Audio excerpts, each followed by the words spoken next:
guess I can turn it on for the little minute that you introduced me. What do you think? Up to you. Okay, let's see. Let's see how it goes. I'm gonna turn it off now though.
Good afternoon, good evening, or good morning, wherever you are in the world. And thank you for joining us for what is the 10th and final webinar in our series on rehabilitation in conflict.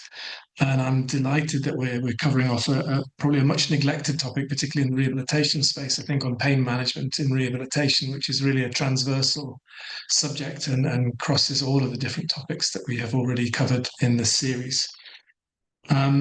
Before we go in, this is the last webinar in the series, so I just want to take a couple of minutes to thank some of the people who have made this series possible. I think particular thanks to colleagues from World Physiotherapy. So I can see Will has turned his camera on, and Chloe as well as all of the World Physiotherapy team that have been working in the background on the huge administrative lift around delivering this series. It certainly has been absolutely critical, all of the work and all the hours that you've done. So thank you very, very much on behalf of everybody.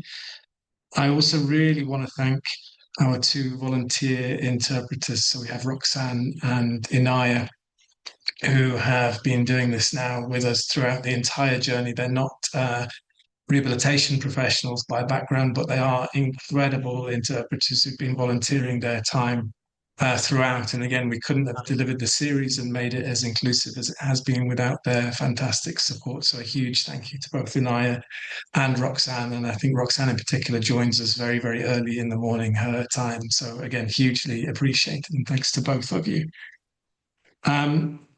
This series has been delivered really with the engagement of 14 different organizations that have been involved throughout. Many of them are the kind of technical leads in their different clinical areas and heavily involved in emergency responses themselves. So it's very much been a collaborative effort across all of these organizations. And I hope that it's really served as a show of international solidarity with all of our colleagues working in conflict, no matter where in the world you are, that the rehabilitation community stands with you, regardless of the very difficult times that many of you are going through at the moment. If you are in a conflict zone and following on from this, you do want to seek out more clinical information, and we have a clinical handbook on early rehabilitation in conflict, and I will put the link in the chat shortly. Depending on where you are as well, there is often a rehabilitation task force that's coordinating the rehabilitation response. That's the case in I think 4 conflicts around the world at the moment. So please do seek out support through the rehabilitation task force if you're linked to an organisation, or on an individual level if you want to engage on that side of things as well. If you're fortunate to not be living in a conflict zone at the moment, it's still great that you've been able to join us throughout the webinar series. Hopefully many lessons from this that you can apply in your normal line of work, but also to emphasize for everybody, I guess, that emergency preparedness, whether for conflict or other hazards, is absolutely critical, and that we need to collectively do more to better integrate rehabilitation into that preparedness. And I will put a link also in the chat shortly to our policy brief, which outlines simple steps that you can take on a local level or on a national level to better do that. Without further ado, though, I will hand over now to my colleague Erica, who's also done a huge amount of work behind the scenes supporting this series, who will walk us through the administration, and then hand over to esteemed colleagues from IESP. Erica, thank you. Thanks, Pete. Very happy to see everyone online. Just some quick housekeeping. We do have Arabic translation, and I'd like to reiterate my thanks to our interpreters. If you would like to use the Arabic interpretation, there's 3 dots at the bottom of the screen. You need to select the globe icon, which is for interpretation, and choose Arabic. You can choose to turn off the English audio in the background. So just click on the globe icon again, and then enable mute original audio. Interpretation should be enabled now, and please give it a try if you need it. And if you would like another language, including Farsi, you can use the caption-based translation, and the instructions are there on the screen for you as well. This is an AI tool, so we're not able to, unfortunately, take any responsibility for the quality. In terms of the webinar itself, we'll have approximately a 1-hour presentation, and then we make sure that we have around 30 minutes for discussion at the end. We don't take any audio questions because we have several hundred participants. So we ask that if you do have a question or a topic for discussion, please use the Q&A function, which is available in the menu bar on your screen. We don't take questions in the chat function because they'll often get lost, but you can use that for general comments or greetings or feedback for the organisers. So please, you can use the chat function for those things.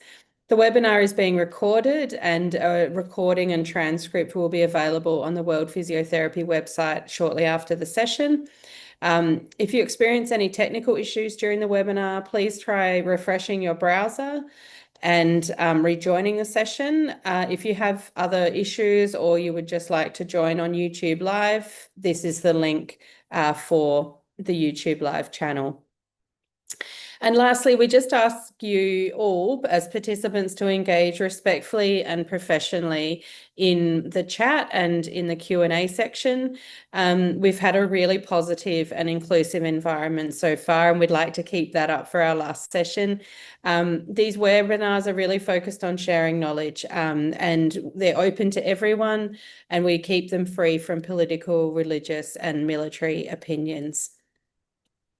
As this is the last session, I can't tell you about an upcoming session, but I just wanted to reiterate that the webinar recordings from the whole series, which started all the way back in early April, are available on the World Physio website, and you can use this QR code to take you there, and we'll also put the link to the page in the chat. Thank you very much, and I will now hand over to our presenters, April and Lester.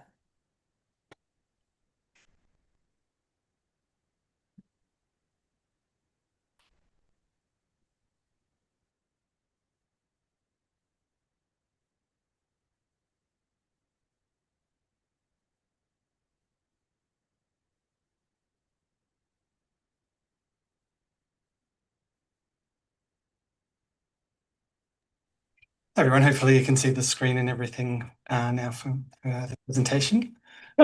Lester, can you just pop it into presentation mode? Yes, I can. There we go.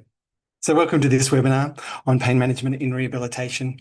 This is led by the International Association for the Study of Pain, the IASP, and has been greatly supported by UK Med.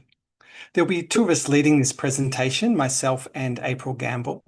I am an elected member of the IASP Council and have a long interest in stress, pain and recovery.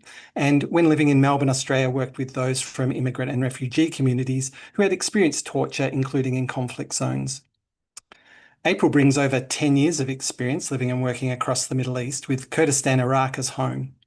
In their collaborations with communities affected by conflict, April combines expertise in physiotherapy, emergency medical team leadership and mental health skills.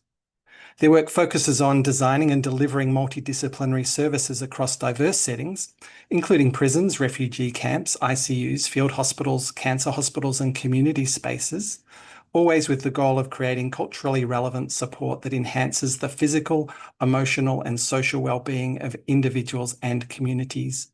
We are really grateful and fortunate to have April here to offer their wisdom.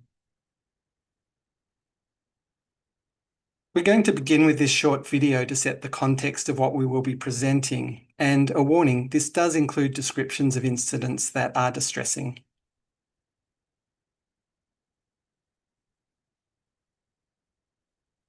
We had a 2-year-old child, I think it was 1.5 to 2 years, who had gunshot wounds on the hand, which caused severe injury to the finger, leading to amputation of 2 digits and massive injury of the hypothenar eminence. Whenever the child could see us entering the ward, accompanied by these people who are dressed in white clinical coat, the child could just break into crying.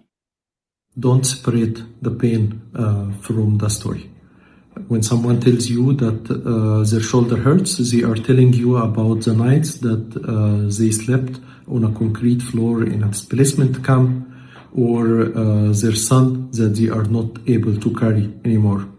If you treat only the joint, you are failing him.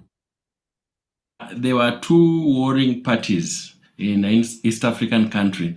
The 2 warring parties, we had one of the party, the dominant side, which had taken over the town. Their combatants used to visit their colleagues who were admitted in the ward. And remember, in this ward, we were admitting both parties, both warring factions in the same ward. But then, whenever these combatants could visit, and they visited them while they were armed and dressed in their military fatigue, whenever that could happen, we could realize an increase in pain perception among the other faction. نماذج حية من هذه التحديات على الفقدان الكامل والعجز الوظيفي.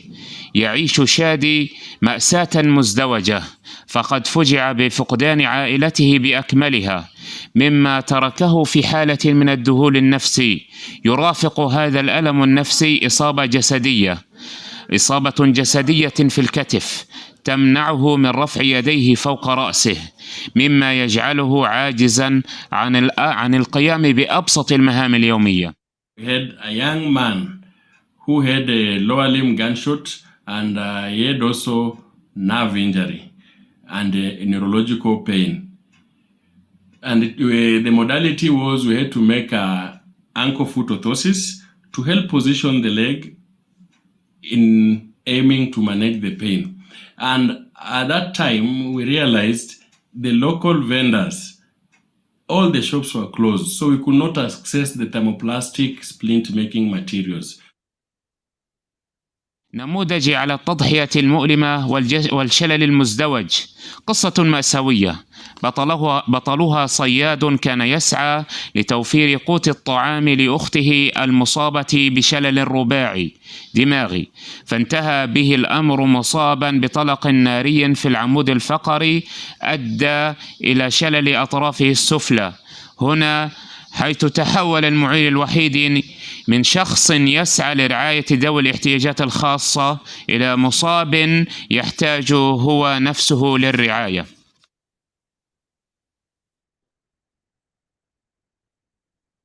So we can just take a pause there. Let's take a breath. I think the context presented here is one where we all, as a caring community, must recognise that the root source of the pain and suffering is often the result of political actions that lead to disruption and instability. And we in our organisations, wherever we are, can all play an important role in advocating for those affected and by supporting the protection of human rights everywhere. This is a summary of the key points that will be addressed in this webinar, including some input from a panel of experts from the IASP Pain and Trauma Special Interest Group, and we'll hear more from the workers in the field. First, want to acknowledge that for more than a decade, there has been advocates pushing to recognise the relief of pain as a human right. Aligned with this idea, the International Association for the Study of Pain has published 2 statements. Both of these statements emphasise the need to address not just pain relief, but the suffering and the disability that can persist.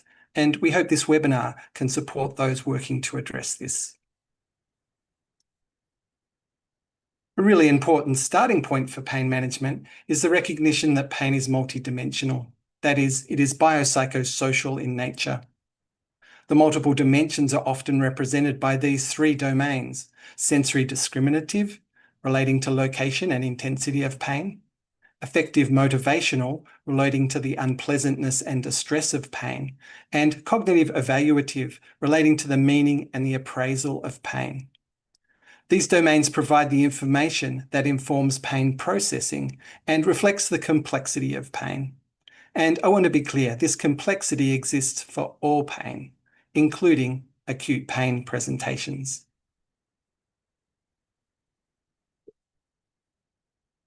The complexity of pain means that the experience of pain does not always reflect the health of tissues, and pain does not equal tissue damage. All of us can probably think of examples where there was either frank tissue injury and little pain, or little evidence of tissue injury and lots of pain.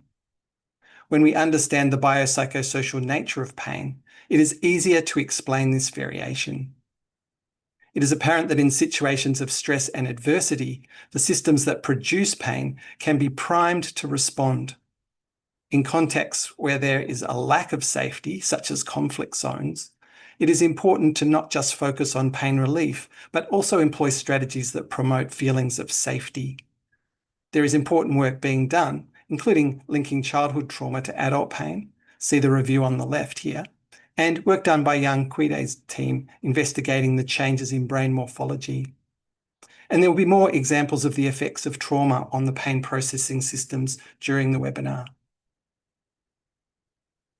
We're now going to hear from some IASP experts from the Pain and Trauma Special Interest Group. We will first hear from Ruth and then Dom covering medical aspects, and then Claire and Zoe will add their thoughts from physiotherapy and nursing perspectives. Good to go. Okay, so I'd like to say a few words about the question about how early pain management might affect outcomes later on after injury, after acute injury.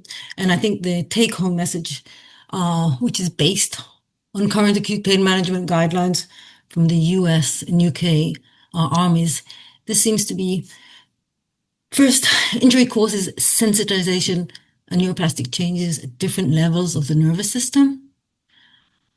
So if multimodal analgesia is provided starting at the time of injury and continuing throughout the acute phases of injury and rehabilitation, this should reduce the nociceptive barrage and stress responses, which in turn will lead to reduced sensitization and reduction in the neuroplastic changes.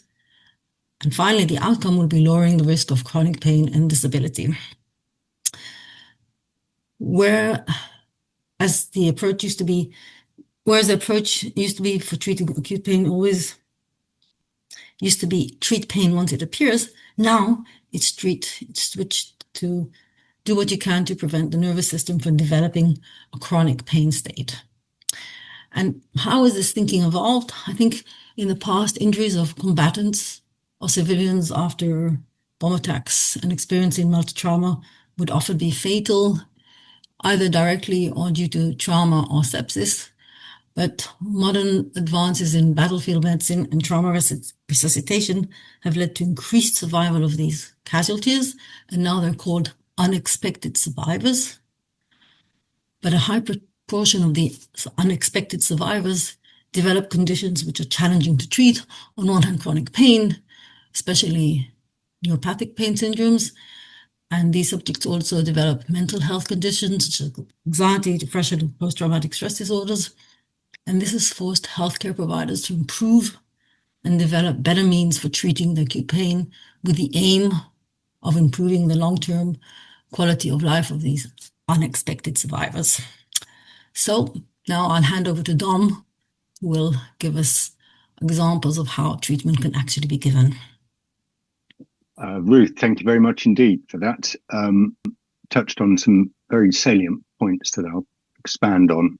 So I'm here to talk about the use of medication in the acute and chronic phases, as I'm going to call them. So the acute phase is predominantly the pre-hospital phase. And I think at that point, one should be considering doing and giving whatever you've got. As Ruth has said, the multimodal approach is important, we now think. But of course, it does depend on a number of separate issues. First of all, it depends on the patient's state, physiologically, predominantly. But it also depends upon the clinician's experiences and capabilities. And finally, and almost uniquely, it depends upon the environment. So that's both tactically, so is it a permissive environment or is it still under high threat? The bullet's still whizzing around your ears. But also the strategic environment. So what is the chain of care? How long will you be holding the casualty before they get evacuated? Who will be doing the evacuation? Do they have medical training? Are they able to manage patients who may have quite a lot of drugs on board?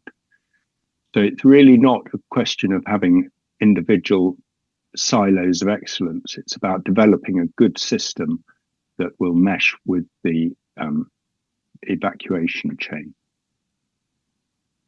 Whatever you do, you must not forget the importance of human contact.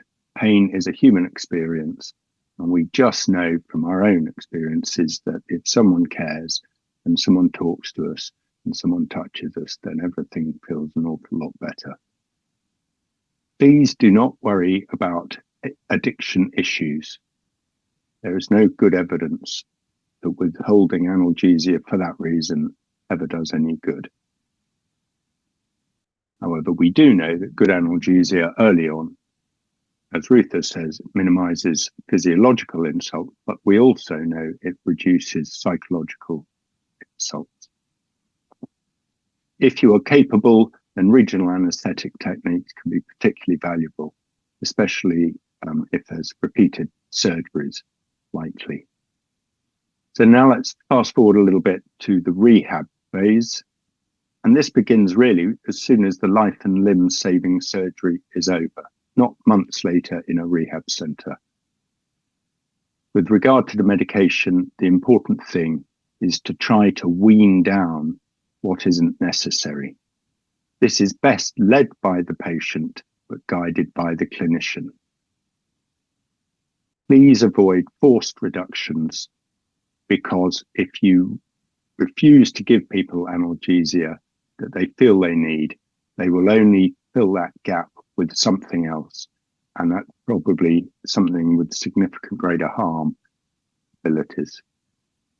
Remember also the importance of giving people purpose and meaning as they're progressing. Vitally important.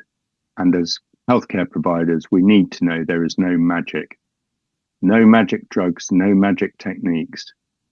But it is important that rather than focusing on the pain, people focus on their function. And with that, I'll hand over to Claire. Thank you, Dom. And just building on that, it's very much a focus on function, not just pain relief. And with a key message that early return to movement is vital and really important. So it's helpful to keep the bigger picture in mind when we work with people in pain in any context. We know that pain's complex, and it's more than just one dimension. It's the physical pain state, the sensations, the psychological dimensions, the impact of pain, our reactions and responses to the pain, how we make sense of the condition and the society, the instability, the uncertainty, and the stigma and the culture that all will impact onto the pain experience. And as you've touched on before, we're continually learning from people we work with. And I often use the metaphor of kind of a dumpling soup. The dumplings are the data we need to collect and understand, and all the information that we need to do to help someone move forward, but also to remember that this exists in the unique human experience of the patient, their narrative, their story, which is the soup. So the close skills such as close listening to the story, working alongside our patients are very much human skills, whatever the context we're working in. So we know that pain affects physical functioning, but also the psychological and social well-being of individuals. And the psychological factors may compound disabilities of the depression, anxiety, by inhibiting participation in activities, life activities. We also know that experiential avoidance, avoiding things that are painful is a normal human experiencing. It's a normal human experience. When something hurts, whether that's physical or whether that's emotional, we don't go there. And we know that this can be quite helpful in the short term, but long term, this can lead to more distress and disability. And it's important that we actually encourage people to return to movement, to try not to adapt or reduce their activities, even though it's a very natural experience to become withdrawn, to become isolated, and to stop what we're doing. So to encourage gentle, within, very collaborative approach and working together. So pain management aims to focus on creating sustainable behavior change, increasing function and increasing quality of life. And the core factors really is that psychological and social factors can influence an individual's experience of pain, and primary feelings of pain are separable from the secondary emotional, physical, and social suffering that accompanies pain. And based on these principles, function can improve even if the pain itself is not targeted. So very much a focus on helping people return to valued activities, what's important to them, family, friendships, relationships, how we can start to think about collaborative skills building, recognizing and noticing patterns of behavior that are helpful, and starting conversations, normalizing and validating the pain experience can be a starting point. We're constantly looking at kind of creating new learning. So in a way, every action we do is kind of exposure. So it's kind of how do we test the predictions that we're making all the time. So our brain naturally makes predictions and processes the information we're receiving all the time, our sense of safety, our environment, and how can we start to do activities despite what's going on around us. So our role as therapists is really creating space for someone to do things differently and to give them the confidence to work together, to notice the kind of the sensations, how that makes us feel, what that makes us want to do, and kind of pull that together in a way that feels able to make that first step. As a therapist, we aim to adopt a trauma-informed approach. So building on safety, what will make you feel safe within this space, trust, collaboration, empowerment, awareness of culture, and valuing the lived experience. Being aware of our language, so to avoid re-traumatization, asking what happened to you, not what's wrong with you, and then being comfortable with the silences, the uncertainty in a very honest, compassionate, and human way. But also at the same time, as therapists, allowing space for your own supervision and support, the vicarious trauma, injustice, moral injury, and recognizing what we bring to this space. And I'll hand over to Zoe to talk more on the education side.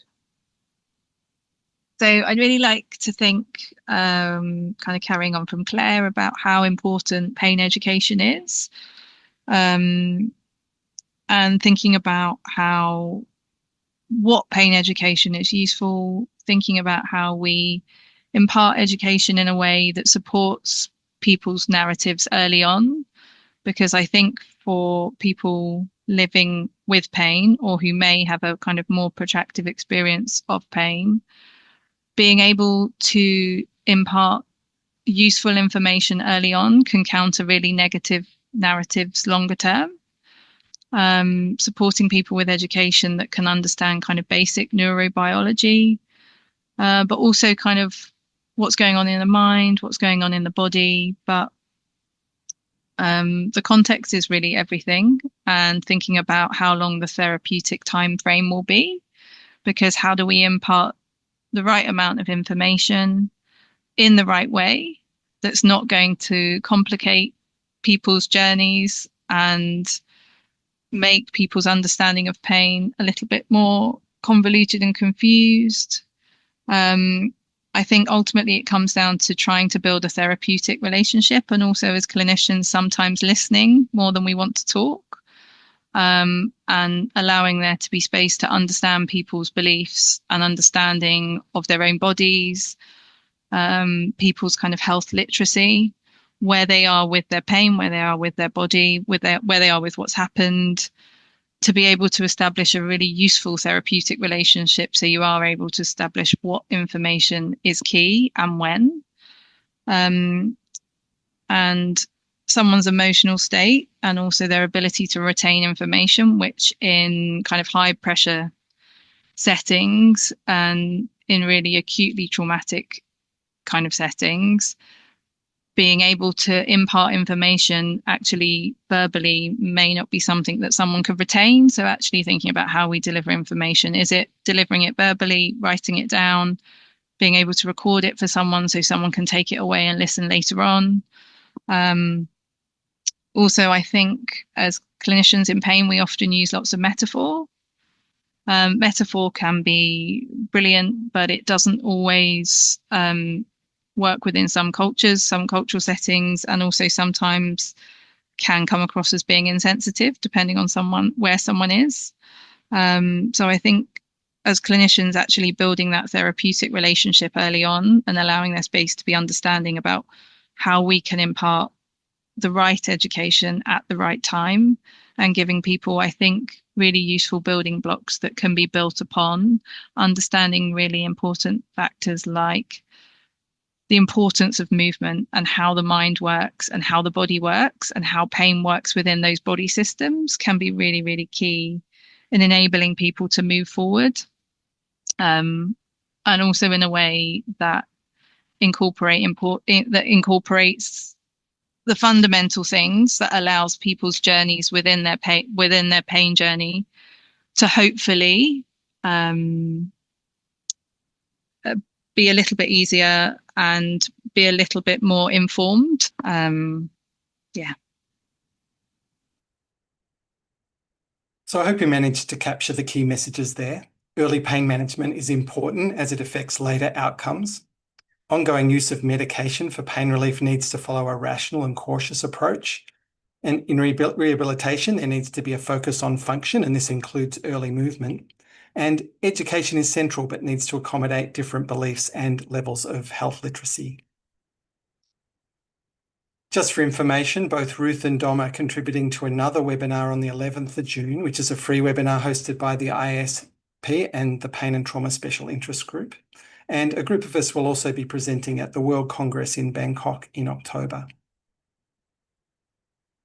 I now want to hand over to April, who is going to share the challenges and the essential practices identified through their experiences and from other workers in the field. Thank you, Lester.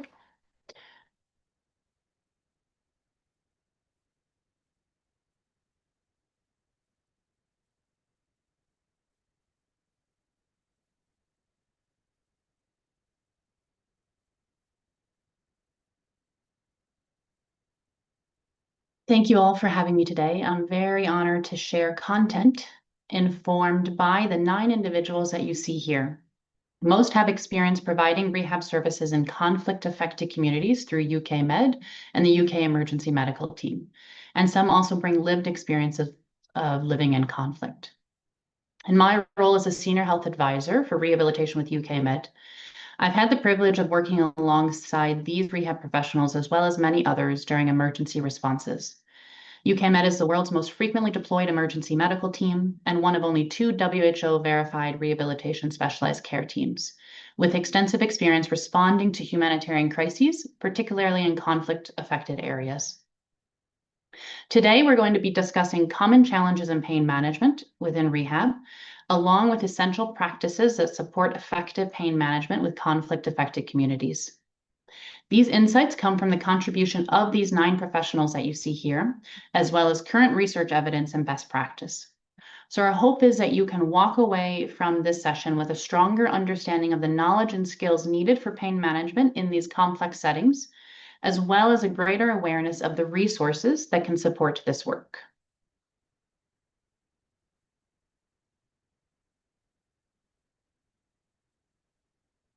So we're going to start with challenges. Our contributors consistently highlighted challenges that can be categorized into 2 themes.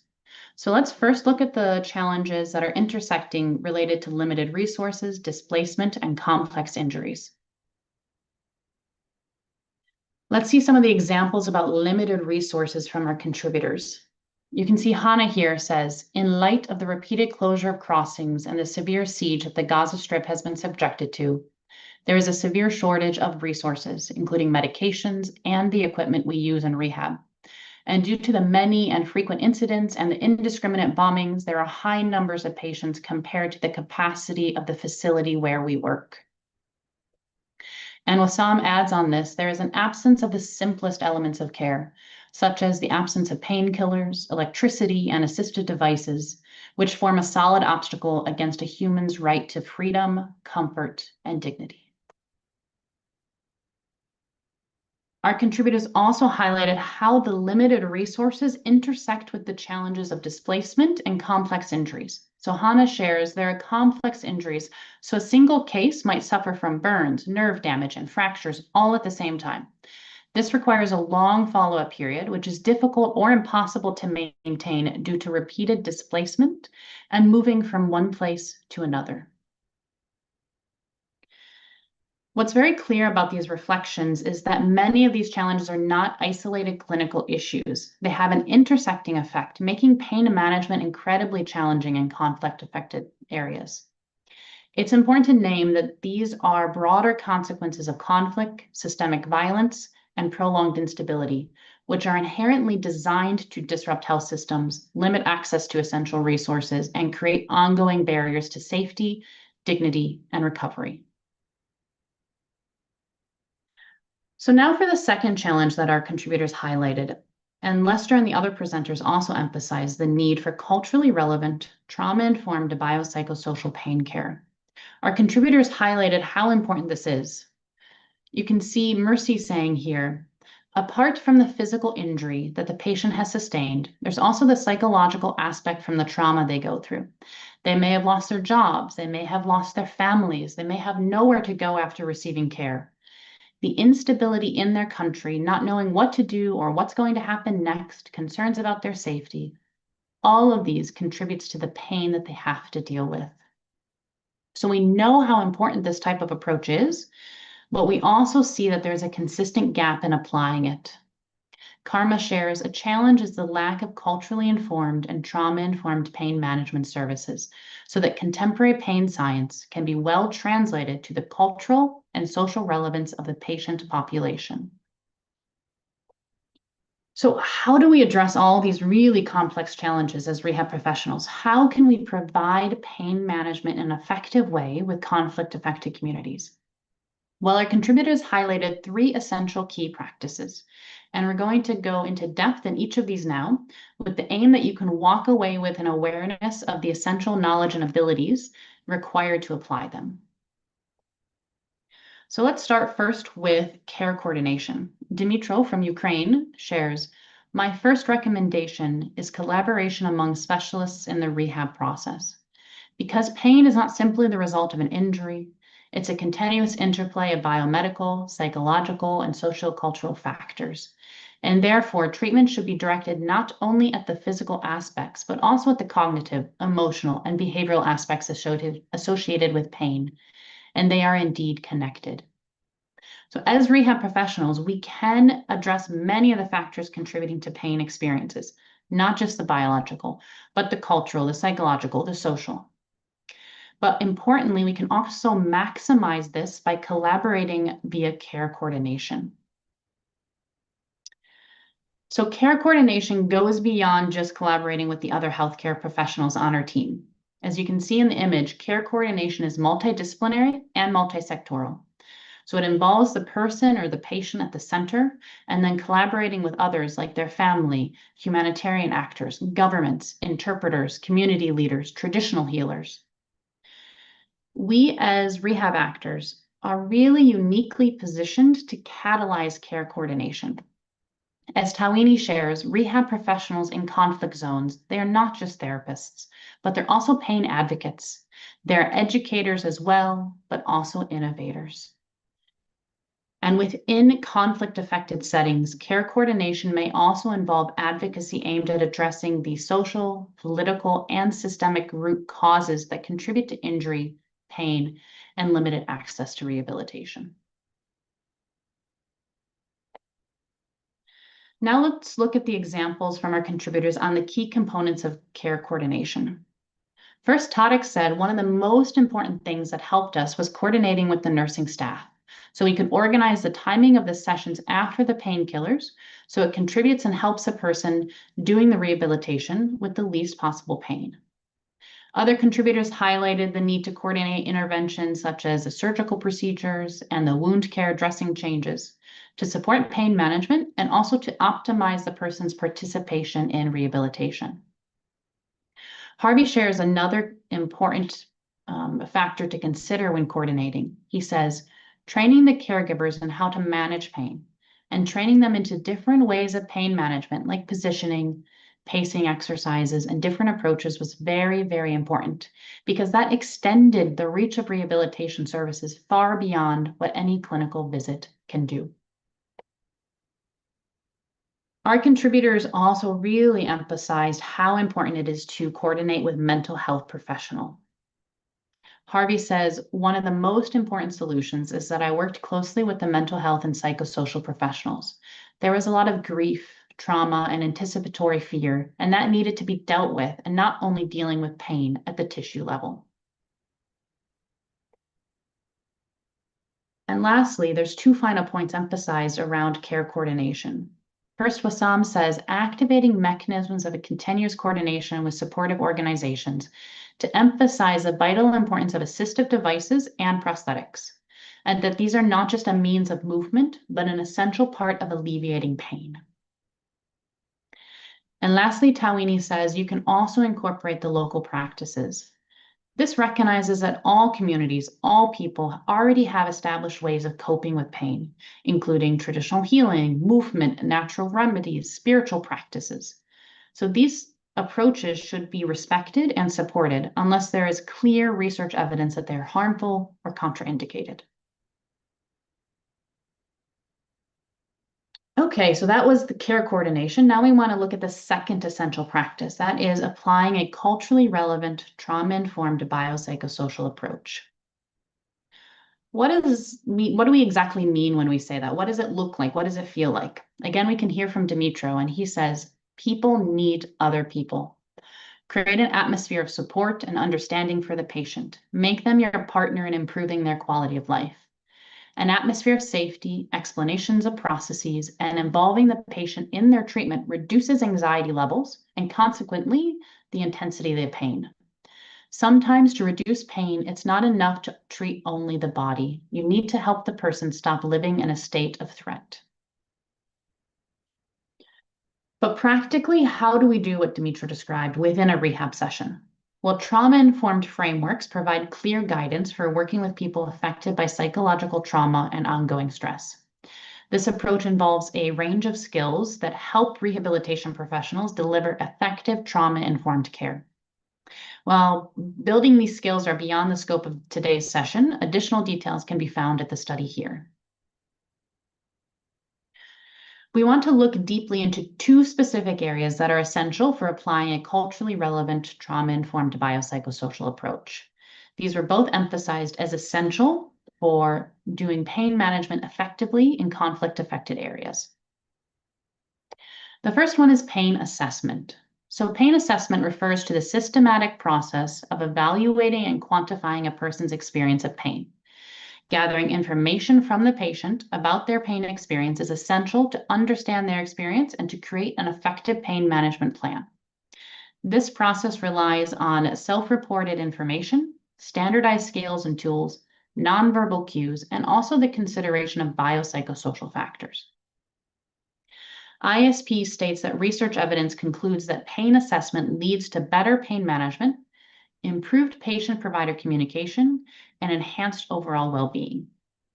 So we know pain assessment is important, but now let's look at how do we perform pain assessment within a culturally relevant biopsychosocial approach.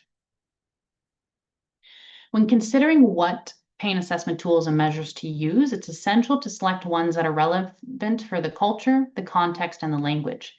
And as Harvey shares, validated pain assessment tools exist, but they're rarely adapted to different literacy levels, cultural backgrounds, and meanings of pain. And instead of depending on consistent, comparable data, clinicians tend to depend on their intuition because of the lack of adaptation of these tools. So to Harvey's point, it's not always easy to use validated tools that are relevant for the patient population. So to support the effective selection of culturally relevant pain assessment tools, we wanted to alert you to the pain scales that are available at the British Pain Society website. These scales are available in multiple languages. There are some unique cultural and contextual factors that our contributors highlighted as impacting pain assessment. Roy highlighted that it's very difficult to make pain assessment when providing therapy to a pediatric, especially those below 2 years. So it's really important to develop the skills and have plans for how do you do pain assessment and pain management with children, which is often an underserved and vulnerable group. And Harvey shares that one of the main challenges that I faced is that people learned over time to suppress their pain, specifically for men, because expressing pain carries a lot of cultural weight and is associated with a lot of vulnerabilities that they face during detention and displacement. So by the time they reach rehab services, they tend to underreport what they are experiencing. Harvey highlights here a unique cultural element that can contribute to pain assessment and that should be understood and integrated into rehabilitation service models. And lastly, Roy shares where we have polytraumatic injuries, which are normally accompanied by traumatic head injuries and cognitive impairment.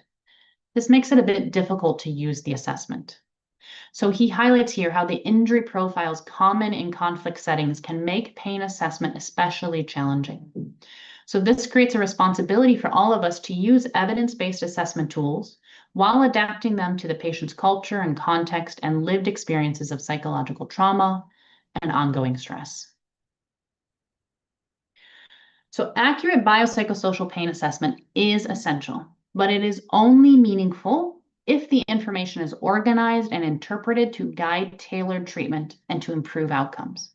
So therefore, rehab providers need to synthesize the information from the assessment into a structured framework for clinical reasoning and treatment planning. The ICF model that you see here is one way to organize biopsychosocial information for pain management planning.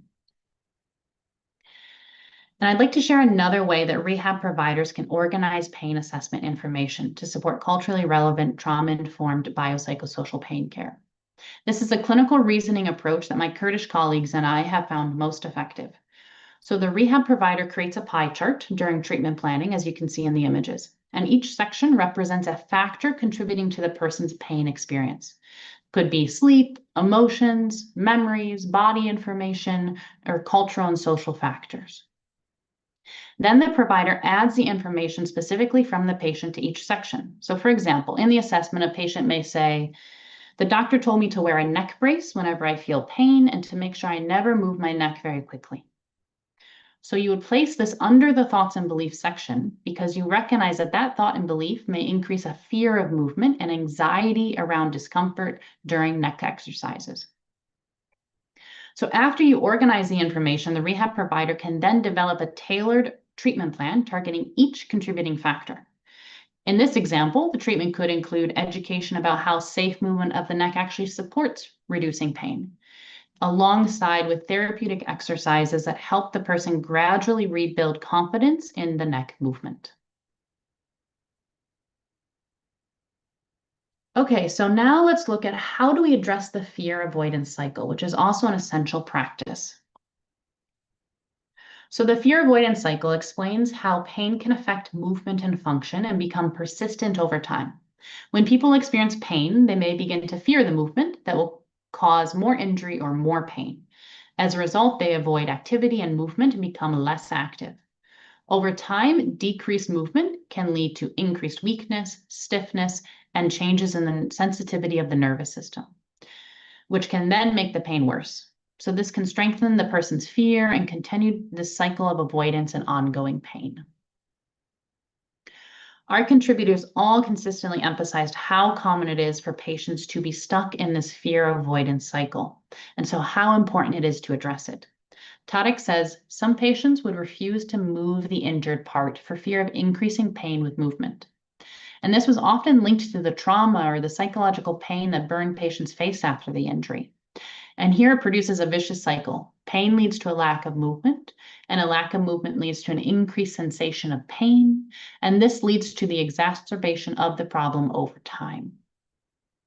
And Roy adds, pain will also easily lead to disability because it makes a patient to fear making movements. This importantly highlights that people with acute injuries that get stuck in the fear avoidance cycle have a very high risk of developing chronic pain and pain-related disabilities.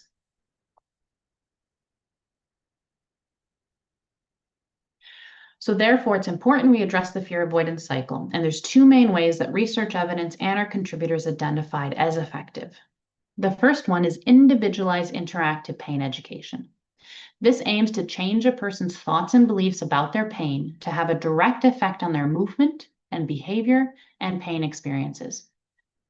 For example, Tarek shared, I tried to overcome the fear avoidance cycle by reassuring the patients and reducing their feelings of fear and tension. Also, it was important to increase their awareness of the nature of the pain and the importance of breaking the vicious cycle between pain and lack of movement. And Hannah contributes, alleviate the patient's fear because that will lead to alleviating the pain by 50%, listening to them, attempting to reassure the patient, educating patients around the concept of pain, its nature, and what is the pain they will feel, and that results in alleviating tension, anxiety, and fear for the patient.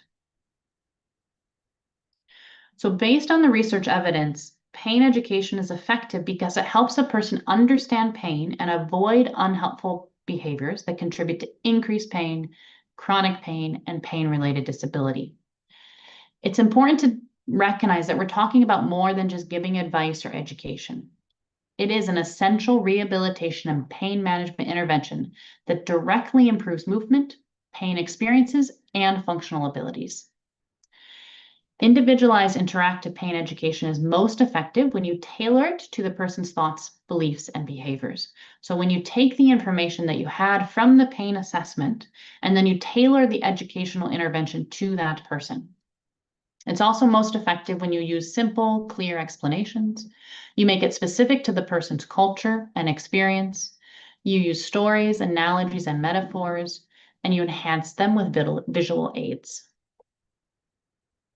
We want to highlight a resource here where you can strengthen your skills in the area of individualized interactive pain education. It's called Beyond Pain, an evidence-based and multilingual biopsychosocial pain science training and treatment manual. It is available for free in English, Arabic, and Kurdish Sorani. It was created by myself and my colleagues in Kurdistan and across the Middle East region. It includes pain stories and metaphors developed by and for populations in the Middle East affected by conflict. It also provides a manual on an assessment and a treatment model grounded in a culturally relevant, trauma-informed biopsychosocial approach.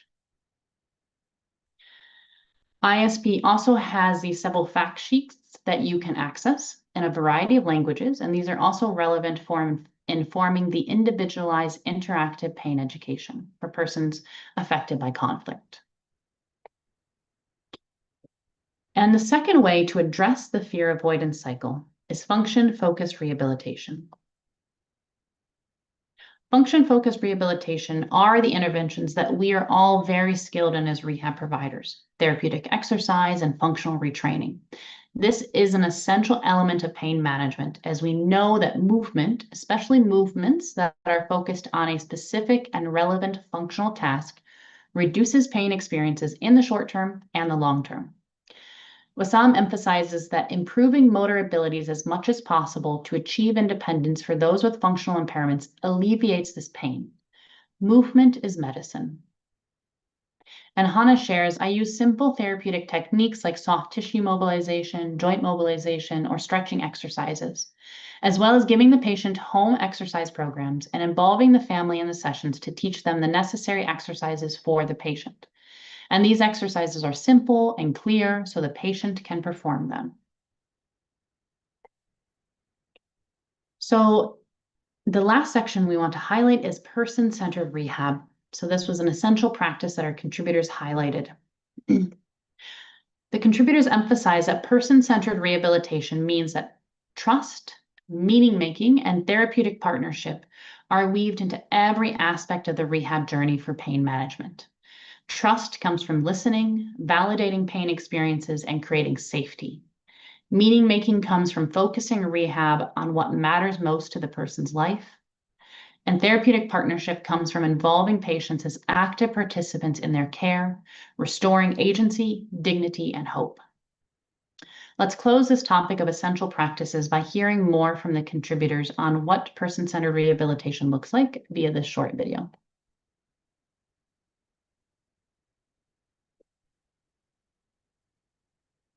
Biopsychosocial approach is not something that we apply when we have free time.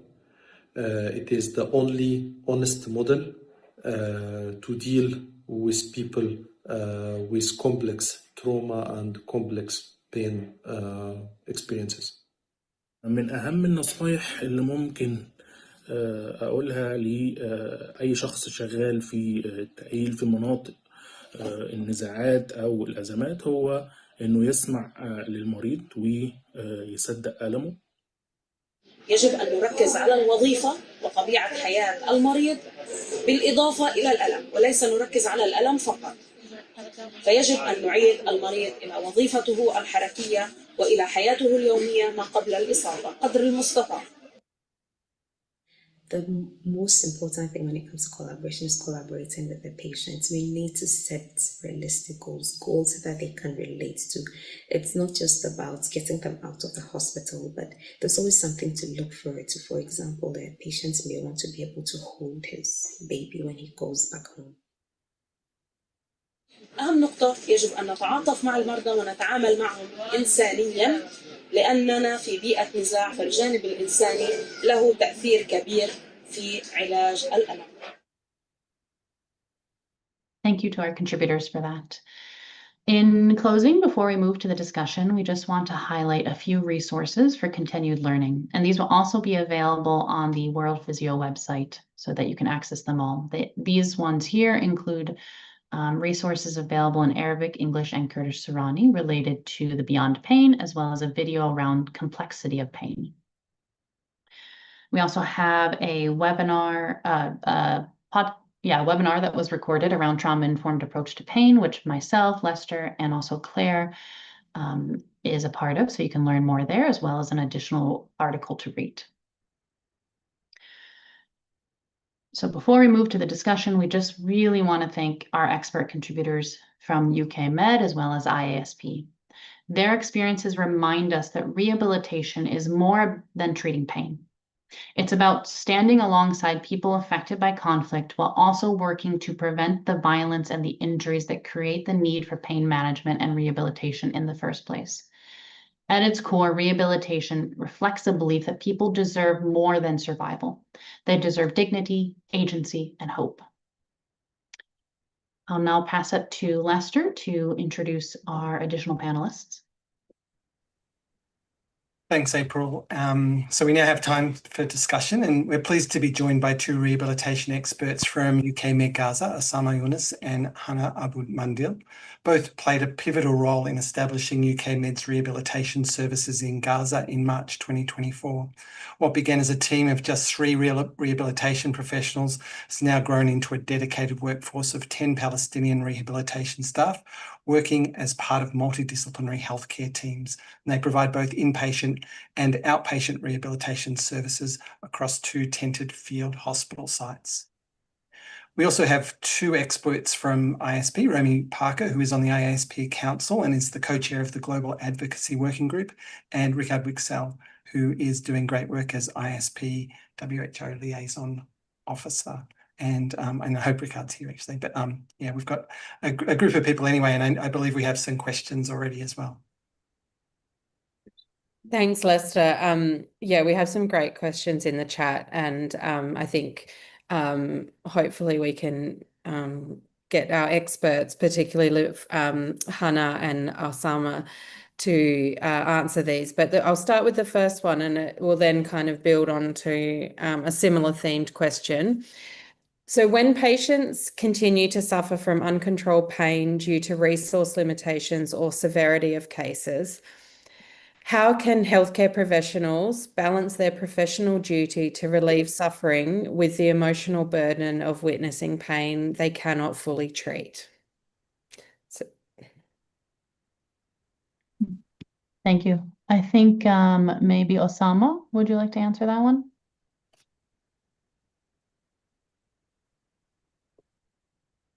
يعطيكم العافية جميعا. بالنسبة للسؤال الموجود في تحقيق التوازن مع المرضى اللي بيعانوا من ألم في ظل شح الموارد اللي موجودة، في عندنا أكثر من طريقة احنا بنتعامل معها فيها مع المرضى.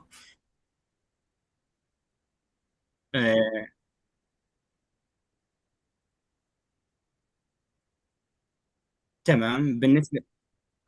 بالنسبة عنا في عنا الجانب العاطفي، وهي برضو كمان ربط ما يعاني المرضى في الهدف اللي ناوي هو يحققه أو يصل إله. توجيه المريض لتركيز تفكيره في الهدف اللي بده يصله بيقلل شعوره من الألم، بيقلل كل شعوره من الألم. وأيضا الجوانب عندنا برضو كمان في كوننا جزء من الصراع ومن بيئة برضو كمان مترابطة، في عندنا برضو كمان جوانب اجتماعية كثيرة بتأثر على دور المريض. ممكن برضو كمان يكون في دور للأهل أو العائلة والأصدقاء، دور كبير في تخفيف من الألم، ومن برضو كمان التأثير على المريض في هذه المعاناة. Thank you, Osama. We'll have the English interpreting now.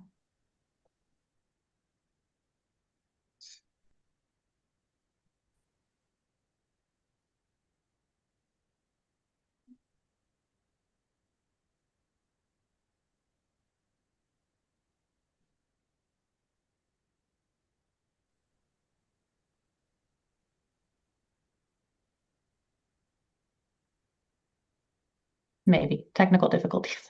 1 minute.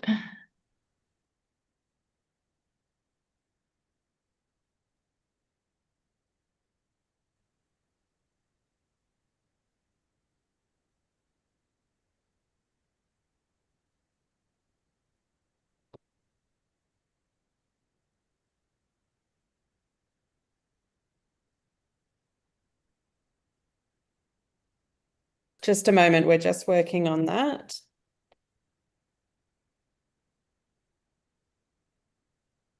All right, sorry, Anaya, can you please repeat that?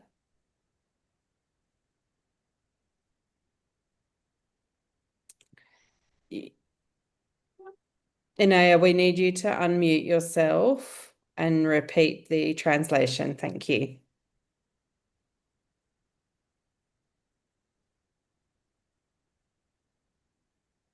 Okay, sorry.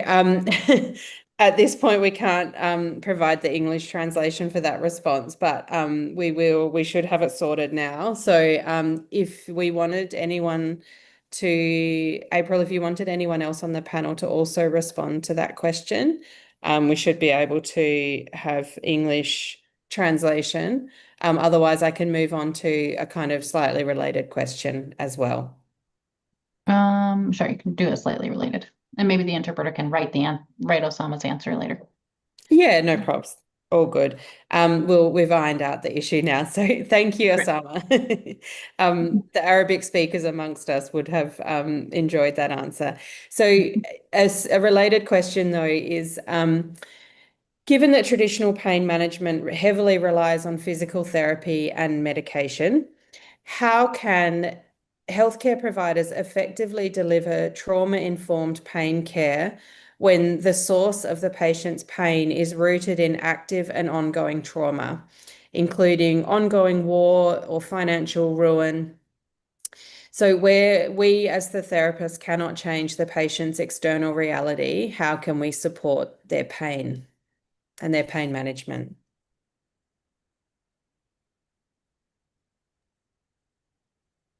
I guess I could answer first, and then Lester, if you want to direct.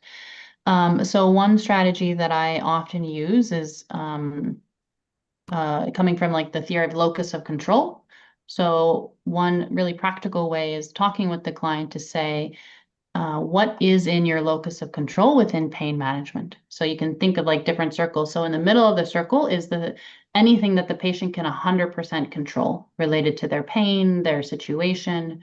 And then second circle is what are things that they maybe can influence, 50% control, and thinking of ways they can take an active role in that. And then the last circle are things that we can influence.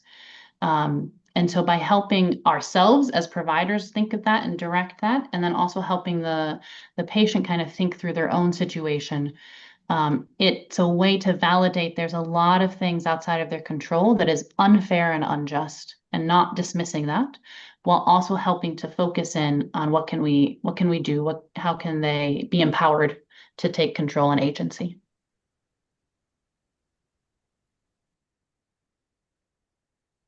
Yeah, I think I'd add to that, and I'd sort of give Ricard or Romy an opportunity to sort of step into if you'd like to. But I think, again, as we heard really nicely, I think from some of the workers in the field, just being very respectful of the stories that these people bring is, I think, opens up a whole lot of safe space to that and understanding. And I think the setting of that context, sometimes the listening is as important to sort of create those I suppose spaces, and that it really is appreciating that these things are ongoing sometimes and not something from the past. There's happening now. Even some of the people that I worked with who had sort of found safe locations in Australia were still having active issues with traumatic events with family in the country of origin. So I think that, again, part of it, I guess, in terms of what I can offer there, I think is really the listening element and recognizing that pain comes with a story. Yeah. Ricard, have you got anything to add there? I can try, and sorry for missing the lecture until now. So I'm a clinical psychologist and a professor of clinical health psychology, and of course, working with pain first thing we need to do is to acknowledge that pain is by definition a psychological experience. But when we talk about pain and the multidimensionality of it, I think it is really important to keep in mind that pain intensity may not capture sort of the most critical element of the experience. So I many times try to remind people that the threat value of pain is probably what is most concerning to people. Pain can be experienced in different ways, and different types of pain can be experienced in different ways, and how threatening the pain is will have great impact on well-being and also on your ability to function with that pain. So of course we need to decrease pain when we can do that, but we also need to work on the resilience to pain and distress, because many times we cannot really remove the pain. And when we talk about managing pain, it of course it depends on the context, and sometimes distraction is a wonderful tool, and if we can distract people, then they will likely experience less intense pain. So that is a tool to be used for specific situations when that is necessary. But I think there are some very, very basic things that we also can, remind ourselves of the value of, and just normalization and validation has great impact on people's experience. And I think you, April and Lester, you did say that. So I'm kind of paraphrasing you, but listening more than we talk is actually a good way of showing that I believe you, I trust that your experience is true and that it is validating. And then it's relatively easy to normalize that experience as well. So this is very, very basic, but it is actually communication skills. So being able to communicate effectively is really important. And sometimes we can actually work on those skills. And there are some key, some basic but key elements of communication training or communication skills that I think should be part of, sort of the first aid kit, I was going to say. But when we are sent out to contexts where pain is present, we need to think about like how we communicate. So that was a bit of a quick one, but I hope it didn't point in a completely wrong direction. Romy, go ahead. Well, I wanted to pick up from what Ricard said, because I'm a physiotherapist, and I work with people who live with constant ongoing trauma. So in my environment, we don't talk about post-traumatic stress. We talk about persistent. It's the environment that you're living in all the time. And sometimes when people talk about distraction, you kind of think, oh, well, just think about something else. That's not what we're talking about. And I think as a rehabilitation therapist, we have incredible access to ways of distracting people. So many people in this presentation have talked about what's meaningful. So April, you just spoke about what's in my locus of control. What is something that I can do that is meaningful for me, that's important in my life, and that's physically engaging and that's mindful? Playing with my child right now, or thinking about how I'm going to get involved in an activity that's meaningful for me. So we often, I think we forget sometimes as rehab therapists about the all-encompassing nature of physical activity. So it's not just get my knee bending, but I'm bending my knee because I want to play with the kids, and these are the things that are important for me. And that is really distracting, because I'm really focusing on who I am and what are the things that are valuable and important to me. And so distraction's not just, oh, think about something else. Rehabilitation is very distracting, particularly when we've partnered with our patients, and we're really focusing on their meaningful life roles and the function and participation that we're focusing towards. Thanks, guys. That was great responses. I think there's a lot in there that people can kind of use. And, I think particularly in environments where we don't always have access to everything, the thing with pain management is that you often don't need expensive things. So that's good news for those of our colleagues who are working in really challenging environments. I have another question. I'm trying to decide which one to go with first, but I think that I know that you guys will have a lot to say about this, but I think it's a really important topic because it really goes to some of those assumptions that those of us who aren't pain specialists may have or may have had at some point in our careers around. So pain is subjective and difficult to objectively measure. How can clinicians fairly and accurately distinguish between real severe pain and drug-seeking behaviour while still ensuring ethical and appropriate treatment for all patients? So that's, I think, a meaty question. I'm not sure who wants to take that first.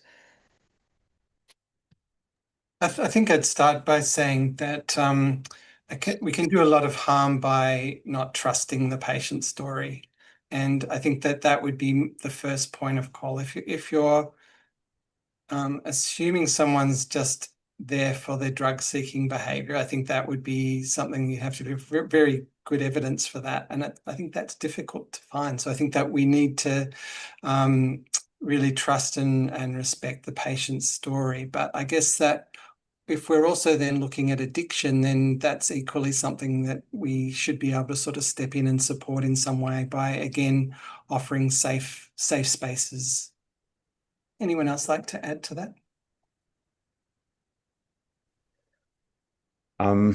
There's a lot of stigma around mental health. We know that. There's a lot of stigma around chronic pain and not being able to manage your pain properly. There's a lot of stigma around addiction. And so I think what Lester says makes a lot of sense. Like, first and foremost, we need to trust the patient, and that could sometimes mean we take, a wrong turn and we, find ourselves being kind of tricked or whatever. But I think it's worth that price. If it happens again and again and again, with the same individual, we of course need to ask ourselves, is this sort of the right trajectory? Are we on the right track? But I think, before we start to, take some sort of actions, I think we need to see the person inside that, set of behaviors. Very few people like to be an addict. There's something that drives that individual to engage in those short-term behaviors. And we need to connect with the person that also have long-term values and goals and start talking to that person. Because when we do that, many times we hear a story about someone that wants to, but doesn't feel capable of, wants to, but doesn't dare to. And that, creates an opportunity. We can provide empowerment to help that individual take the steps where the individual is doing things that are good long-term, but bad short-term. And that's really, really, really hard. So I think even with someone that tends to ask for things that they kind of know is not good for them, we can connect with that individual. Again, everything is bell curve. There will be, the tails in both ends. Sometimes it's easy peasy, sometimes it's impossible, but for the most part, there's something, in between, and we can work with that. We don't know beforehand how successful we will be, but we can have our value direction, and that can be, trust in the individual and support and empowering people to make those hard calls and engage in behaviors that are more long-term sustainable than short-term. Yeah, and I'll just reiterate that point that we do not want to pathologize, drug-seeking behaviors and substance use problems, because it's just people trying to cope and find ways to manage pain and trying to find ways to function, right? And as rehab professionals, we also have a way to support people with those challenges. Osama, do you have any examples from your work around this? It's okay if not, but would you like to share?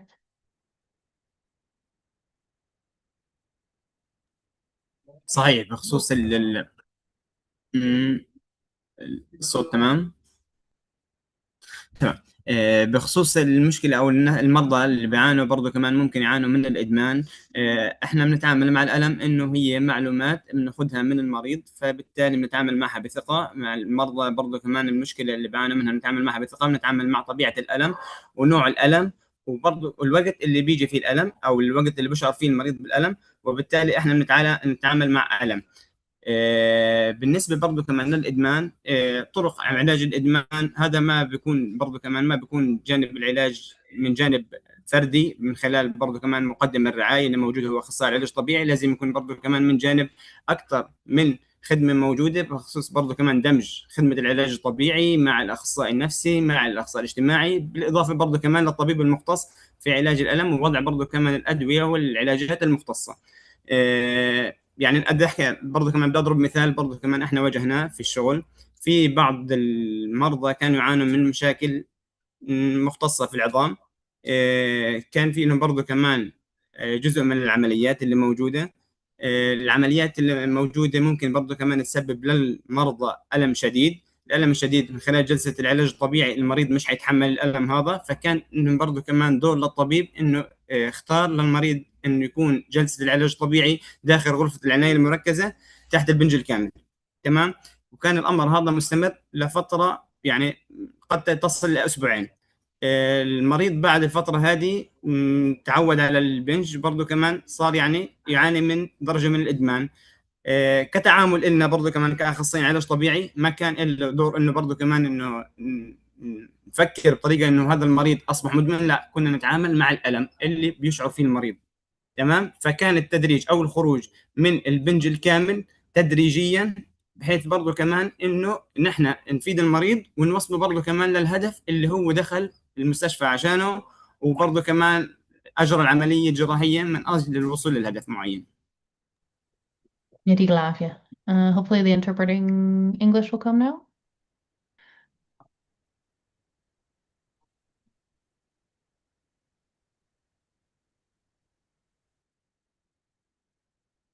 You're on mute, Erica.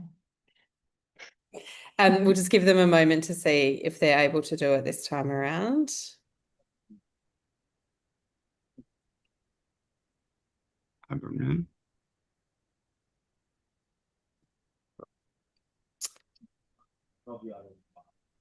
Okay. Just a moment, just see. Sorry.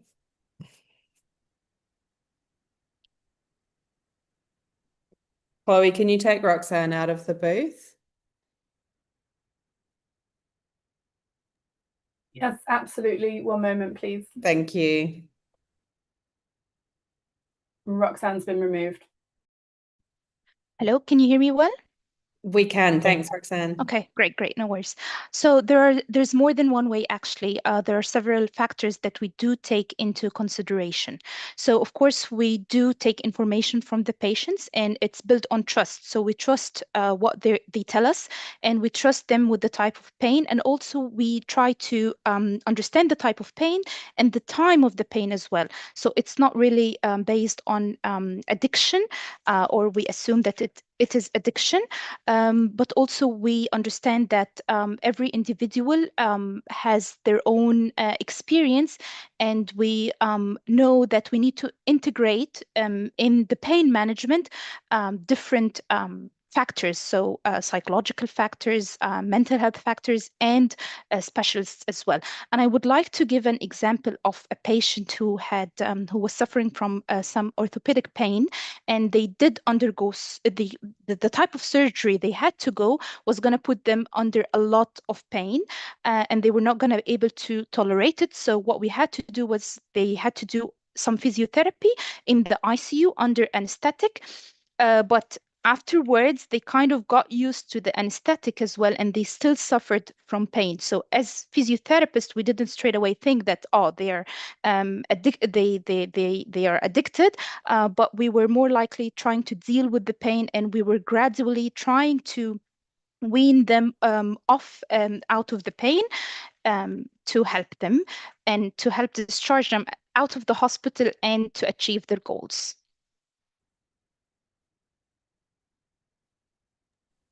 Thank you, Roxanne, and thank you, Osama. That was fantastic. Now, there's so many good questions here, but I'm going to try and get through maybe 2 or 3 more in the time that we have. So might just get 1 or 2 people to respond. I mean, I'm going to try and group some of them. So apologies if I don't, to the people who have asked the questions, if I don't get them exactly right. But there's a couple of questions here particularly around pain medication and around reliance and sort of developing resistance to the effect of pain medication.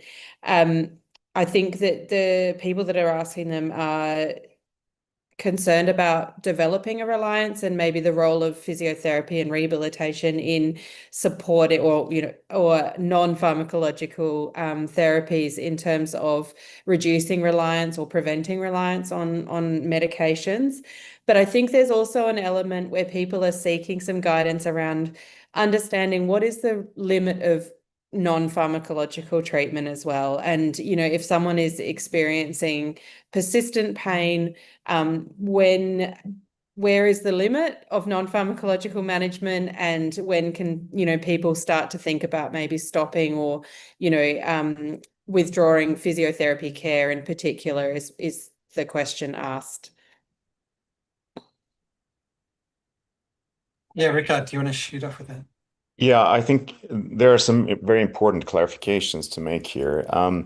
It's not about limitations to non-pharmacological interventions. That would probably lead to a bit of a challenging mindset regarding the different modalities of treatment, because it sounds like non-pharmacological is less effective than pharmacological. And so if we take a step back and remember that pain is one word for many different conditions. So in the pain world, we talk about mechanisms, and we do that for a specific purpose. If we have nociceptive pain, neuropathic pain, or nociplastic pain, we will have very different effects of pharmacological interventions. So I'm a psychologist, I don't prescribe medications, and I really like medications that works. But I'm not a fan of medications that don't really have a good effect, because that could then end up, with, addiction problems. And it could also steer away from, it could lead into kind of a passive approach to the pain, where we kind of wait for the pharmacological intervention to have effects and actually sub-optimize the effects of what I can do myself, my self-management skills, my behavioral interventions that I can engage in. So I think it's really important to think in terms of pain mechanisms when we think about the pharmacological interventions. So that's one thing. But if we talk about the pharmacological interventions, there's one thing that is more important than any other thing, and that is to actually monitor the effects of treatment. So we're in many, many situations unclear on if the medication will work or not, and that's fine. We cannot predict the effects all the time, so we need to take a chance and try something, and that's good. If we monitor the effects and stop providing the medication if it doesn't work, but that requires us to actually closely monitor the effect. And if we do that properly, we start monitoring before we start the medication. That is called a baseline. So the baseline assessment gives us an opportunity to compare the level of pain before and after the individual has received the medication. In some situations, this isn't possible if it's an acute situation, but when it comes to more long-standing pain, it is possible, but nevertheless, it rarely happens. So we need to be very careful in our monitoring so that we actually make sure that the individual gets the right type of treatment, but we also need to give ourselves the opportunity to try something, and we can do that responsibly if we engage in a baseline and continuous monitoring. Thanks, Ricard. Right, so Osama, this one's coming to you. And it's a combination question, so I'll try and explain it properly. We have quite a few questions here about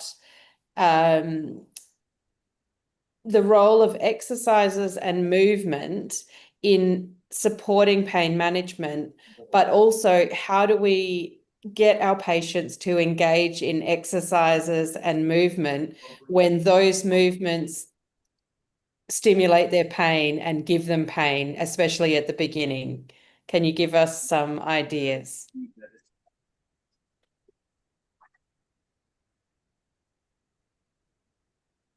صحيح.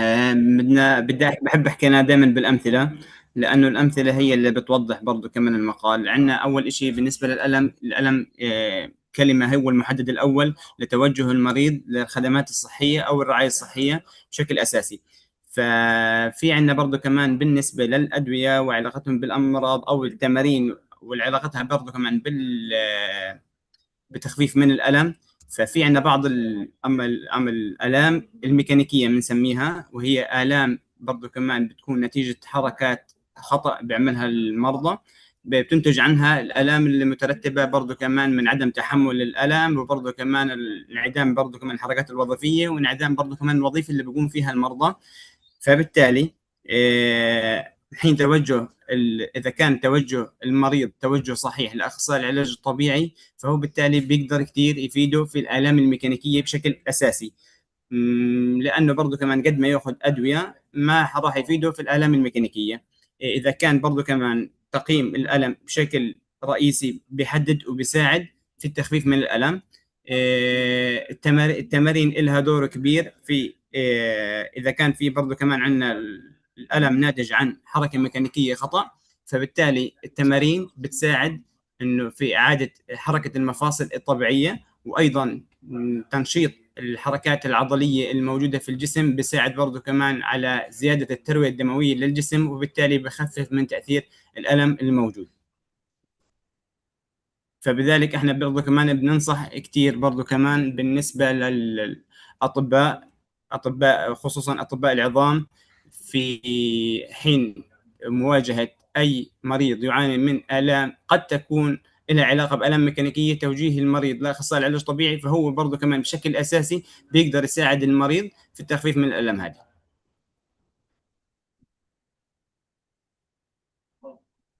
Okay, now we'll just I think it's Roxanne coming in with the translation. Yes, can you hear me? Yes, thank you, Roxanne. Yes. No worries. Correct. So I usually like to give examples because they really help people to understand. So it's very important to understand the pain to be able to direct with the pain to be able to direct which type of care they're gonna get. So the medications and the exercises, yes, of course, they can do reduce the pain. But sometimes what happens is that patients start suffering from what we call mechanical pain, for instance, because of some sort of wrong movements they've taken, maybe. So it's very important to direct these patients to physiotherapists that can help with this type of pain, because maybe medication will not be able to help with this type of mechanical pain. So exercises, they do play a role as well in this. So if the pain is because of this type of wrong movement as a result of that, so then exercises can help alleviate that type of pain by activating the muscles, improving the blood flow, reducing the pain. So that's why we usually advise orthopedics to direct patients when they are suffering from this type of pain to physiotherapists to help in alleviating that type of pain. Wonderful. I'm going to go a little bit over time just because I actually quite interested in the answer to this question as well myself. But it's a really simple one, so we probably only need one person to provide an answer on it. How can we ensure patients understand the visual acuity scale correctly before scoring? And what factors affect the accuracy of the VAS pain scores? Do you want me to take that Our one? last question. All right. So first, I would say one, question if the visual analog scale is the most effective scale to use, because there's other tools out there that can maybe give you more of an understanding around the biopsychosocial factors of their pain experience, and also For example, in Gaza with Osama, we use the pain activity interference scale. So it's actually how is pain interfering with their function. So that gives us a little bit more information to direct pain management than just how much is their pain. But with any scale, any visual, or any pain assessment tool. So one is making sure the language is correct. And then in a lot of the contexts where I work, we often use a visual, but we found the faces don't often work. So sometimes we use different things. So in one that's like a scale of 0 to 10, we actually have images of like a bucket of water. So like 0 is that bucket of water is empty and 10 is the bucket of water is overflowing. So that's like a visual that we adapted to the communities here in Kurdistan that we found worked really well, specifically when we were using the central sensitization inventory. So you can work with the communities, work with interpreters, do a validation process to say, how do we adapt the visual aids for the tool to make it most effective? Thank you. That's brought us to the end of our time. And we are finishing on time. So despite my terror about going over, you have done beautifully. Thank you to all of our panelists for such a rich discussion and really a deep dive into pain management. I think it, went well beyond what a lot of us, would have had in the past around, some really basic strategies. So I hope that all of the people participating have taken away even just a couple of strategies and thoughts that they can pursue to improve pain management. And I really appreciate the time taken by you all to provide this presentation and also the tips on supporting our colleagues who are in conflict zones, supporting themselves and looking after themselves. So from me, it's a big goodbye to everyone.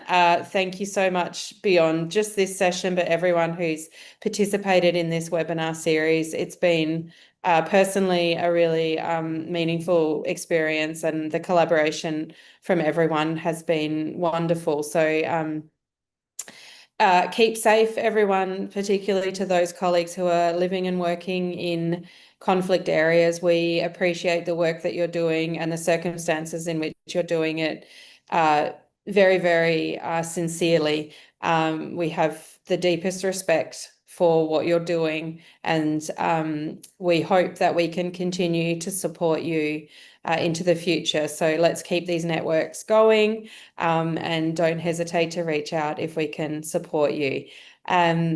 Otherwise, good night from me and from everyone else. I feel like I'm signing off a news broadcast, but goodbye and take care, and we will meet you all again soon sometime.